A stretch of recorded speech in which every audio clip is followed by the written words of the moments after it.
Hey everyone, I'm Sarah. I'm a sophomore graphic design major here at George Fox, and today I'm going to show you what it's like to be a graphic design major here. The reason I chose graphic design is because I've always been very fascinated with art and just problem solving, figuring out how we can come to solutions, and I love that art is so important to graphic design in the sense that the art is what's solving the problem. And I really like just having that connection with like a client or somebody I'm working on a project with, and just seeing the impact that my work is having in a real world situation.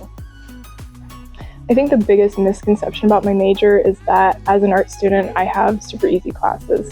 And that's actually not true, because they teach you so many things about just social skills, how to interact with clients, how to interact in professional settings where you're trying to network yourself.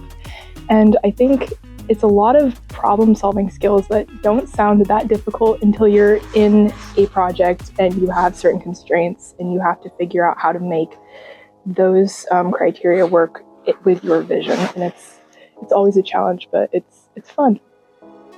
My favorite class right now, I think, is either typography. Just learning the history behind fonts and how they're used is really fascinating to me, or my print and packaging class, which I also really love because we've gotten to go on a lot of field trips this semester and go to different print shops and see how design becomes like a part of the real world physically, and I think that's also really cool.